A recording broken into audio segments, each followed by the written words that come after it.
Salut à tous, bienvenue sur le podcast Dans la tête d'un cycliste. À l'occasion du Tour de France, on vous emmène à la découverte des cyclistes qui marquent l'histoire.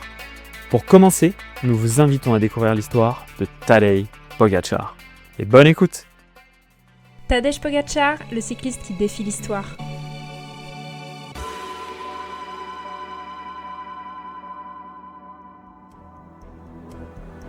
Le Tour de France s'amorce et un nom résonne plus fort que les autres. Tadej Pogačar. Le phénomène slovène pourrait bien égaler cette année le record de 5 victoires sur le Tour de France, et ce, à seulement 26 ans. En quelques années, Pogačar est devenu l'un des plus grands coureurs de l'histoire. Tour de France, Giro, championnat du monde, monument, le jeune prodige rafle tout, et avec la manière. Car ce qui fascine, ce ne sont pas simplement ses victoires, mais le panache avec lequel il les remporte. Alors restez bien dans la roue, nous allons retracer le parcours de cette légende vivante, ses exploits, ses échecs, mais aussi ce qu'il incarne entre panache à l'ancienne et évolution du cyclisme moderne. Lorsque le petit Pogačar naît en 1998, la Slovénie n'est absolument pas considérée comme une grande nation du cyclisme. Le football, le ski alpin ou encore les sports d'hiver occupent les premières pages des journaux. Mais le cyclisme, lui, reste confidentiel. C'est pourtant ici, dans ce petit pays de 2 millions d'habitants, que naît, un 21 septembre, un garçon qui va bouleverser l'histoire de son sport.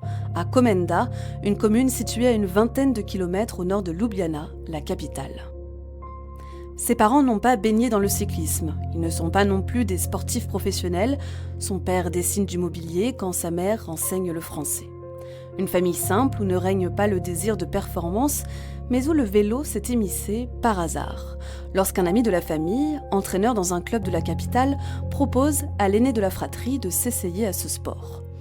En bon petit frère, Tadej veut immédiatement l'imiter. Mais voilà, à 9 ans, il est très petit et aucun vélo n'est à sa taille.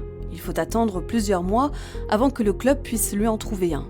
Il reçoit alors son premier équipement, un vélo, un casque, des chaussures, et c'est un soulagement pour ses parents qui n'auraient pas eu les moyens de lui offrir. Le petit Poggy, comme le surnomment ses copains, ne brille pas tout de suite. Sa première course est même un échec sur ce nouveau vélo qu'il peine encore à chevaucher. Mais quelque chose est déjà bien présent, sa hargne. Il est le plus petit de la bande, qu'importe, il se battra plus, pour compenser, pour s'accrocher, et parce qu'il y croit plus que quiconque. À l'école, il va même déclarer à sa professeure de slovène qu'il n'a pas besoin de faire ses devoirs. Ce n'est pas indispensable puisqu'un projet bien précis l'attend, devenir cycliste professionnel. Vers 11 ans, un épisode va marquer les esprits.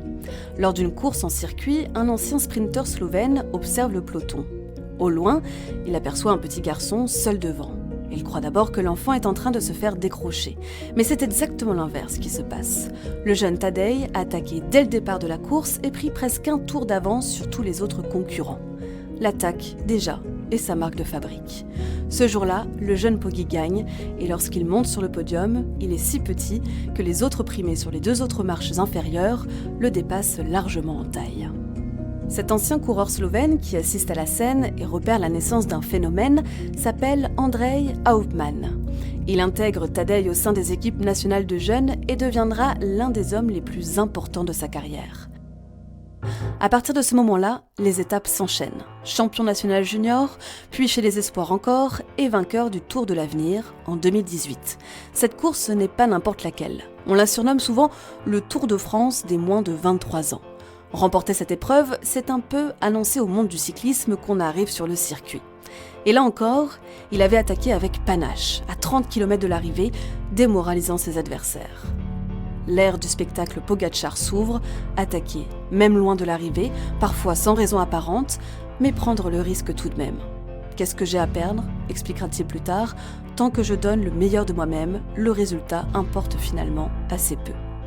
Une phrase qui résume presque toute sa carrière. Chez lui, la peur de perdre n'est rien comparé à l'envie de gagner.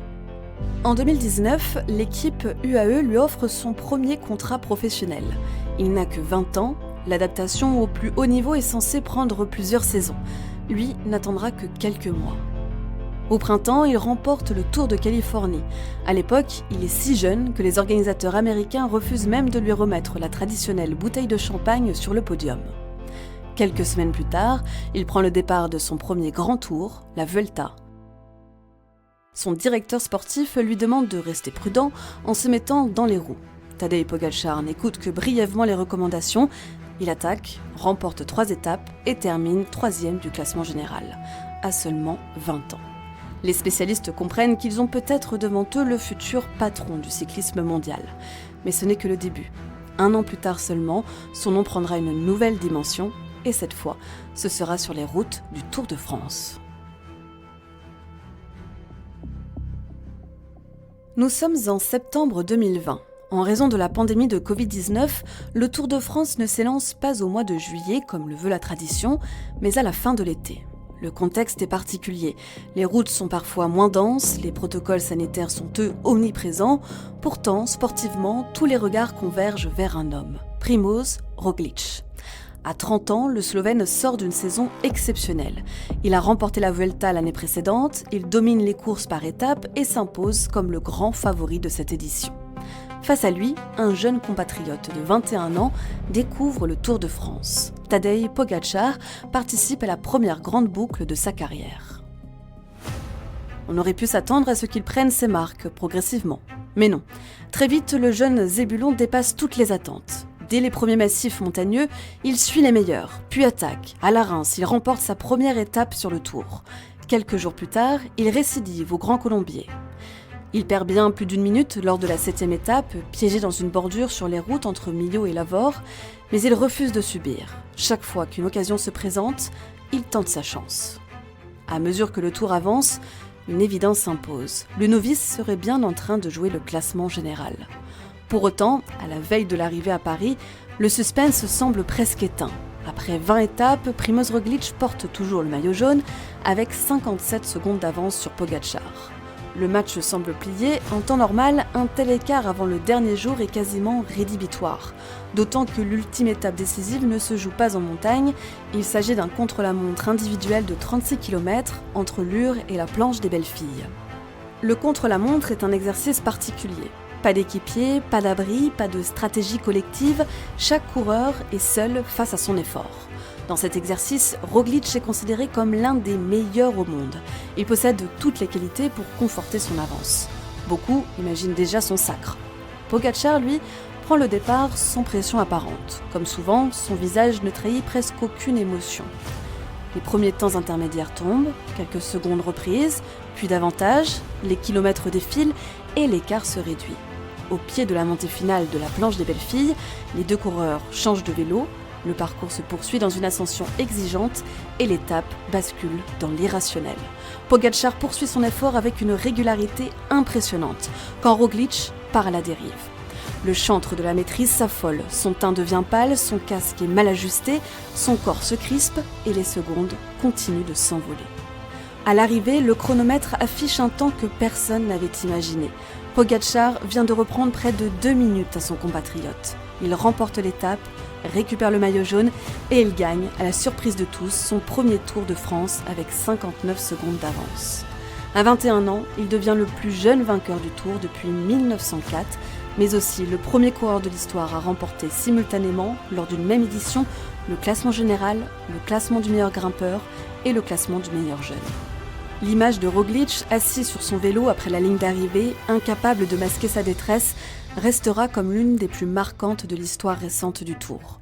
Celle de Pogačar, incrédule quelques instants avant de réaliser ce qu'il vient d'accomplir, marque le début d'une nouvelle ère. En l'espace d'un après-midi, Tadej Pogačar n'est plus seulement un immense espoir, il devient la nouvelle référence du cyclisme mondial. L'année suivante, loin de subir la pression liée à son premier sacre, il confirme immédiatement son statut. Vainqueur de 3 étapes, solide en montagne, performant contre la montre, il ne laisse jamais réellement ses adversaires croire à un renversement. Il remporte de nouveau le Tour de France, cette fois avec davantage de maîtrise. À seulement 22 ans, il compte déjà 2 Tours de France à son palmarès. Les comparaisons avec les plus grands noms de l'histoire commencent à émerger. Merckx, Hinault. À ce moment-là, une question domine le monde du cyclisme. Qui pourra un jour battre Tadej Pogačar sur le Tour de France ? La réponse arrivera plus vite que prévu.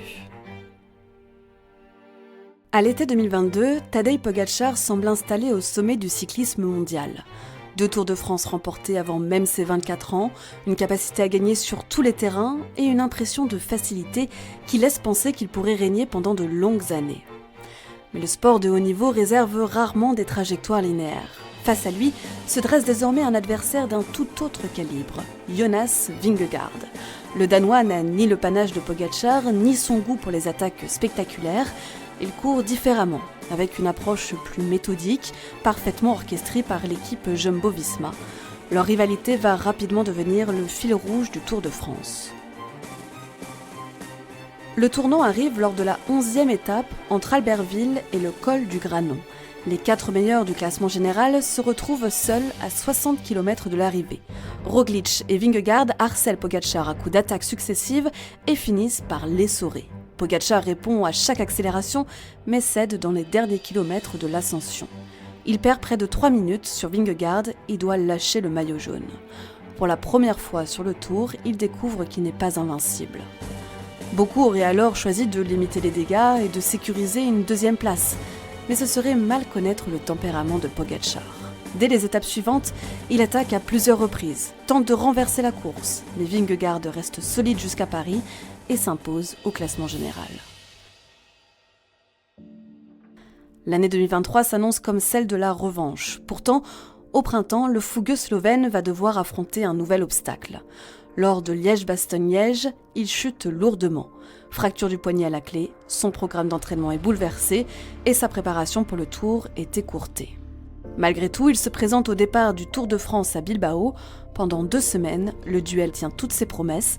Les 2 hommes se rendent coup pour coup et se tiennent en quelques secondes au classement général.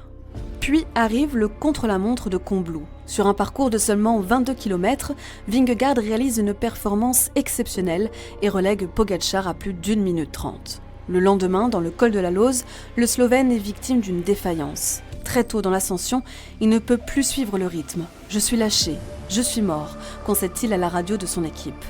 La montée semble interminable. Les images de ce champion, habituellement si souverain, lâché par les meilleurs grimpeurs du monde, marquent les esprits. Ce jour-là, le Slovène a perdu le Tour de France pour la 2e fois consécutive. Mais il a remporté le cœur d'une grande partie du public. Car pour la première fois, il est apparu humain, faillible. Derrière son caractère intrépide et attachant, des failles existent. Et c'est avec tous ces visages que se dessine une légende. Désormais, on découvre aussi un champion capable de perdre, de revenir et de continuer à courir en restant lui-même, avec la même audace. Aujourd'hui, le cyclisme n'a plus grand-chose à voir avec celui qu'ont connu Eddy Merckx ou Bernard Hinault. Il n'a jamais été aussi précis. Tout est contrôlé, les datas renseignent, le staff analyse et adapte. Les watts produits sont mesurés, la nutrition est calibrée au gramme près, l'équipement n'a jamais été aussi performant, les stratégies sont finement élaborées, chaque détail est optimisé. À ce niveau, plus rien ou presque n'est laissé au hasard. Les équipes modernes fonctionnent comme des laboratoires de performance. Tadej Pogačar est lui aussi le fruit de cette évolution. Au sein de l'équipe UAE, il bénéficie de tout ce que la science moderne peut offrir à un coureur professionnel. Pourtant, lorsqu'il enfourche son vélo, il donne souvent l'impression d'échapper à cette logique. Là où beaucoup de leaders attendent le dernier kilomètre pour faire la différence, lui est capable d'attaquer à 50, voire 80 km de l'arrivée. Il cherche la victoire sur les monuments, les classiques, les grands tours, les championnats du monde, sans réellement hiérarchiser ses objectifs. Il attaque souvent quand personne ne l'attend, il prend des risques, court pour gagner des étapes, même lorsqu'il porte déjà le maillot jaune. À une époque où tout semble calculé, Tadej Pogačar rappelle que le cyclisme reste un sport d'instinct, d'audace et de panache. Et c'est probablement ça qui le rend unique. Le Tour de France 2026 va s'élancer et Tadej Pogačar n'a que 26 ans. Son palmarès est déjà celui d'une immense carrière. 4 Tours de France, 1 Giro, 2 titres de champion du monde, 13 monuments et plus d'une centaine de victoires chez les professionnels. Peu de champions ont réussi à réunir autant de qualités. Un grimpeur capable de gagner les plus grandes ascensions, un excellent rouleur, un puncher redoutable et un coureur de classique en mesure de s'imposer sur les courses d'un jour les plus exigeantes. La comparaison avec les plus grands noms de l'histoire n'a rien d'excessif. Eddy Merckx, Bernard Hinault ou encore Jacques Anquetil ont marqué leur époque par leur domination et leur polyvalence. Pogačar, lui, n'a pas encore terminé d'écrire son histoire. Il lui reste de nombreuses saisons pour enrichir un palmarès déjà exceptionnel. Alors, sommes-nous simplement en train d'observer le meilleur coureur de sa génération ou assistons-nous à la carrière de celui qui pourrait, un jour, être considéré comme le plus grand cycliste de tous les temps? Personne ne peut encore répondre à cette question. Mais s'il gagne ce Tour de France 2026, il égalera déjà un autre record historique.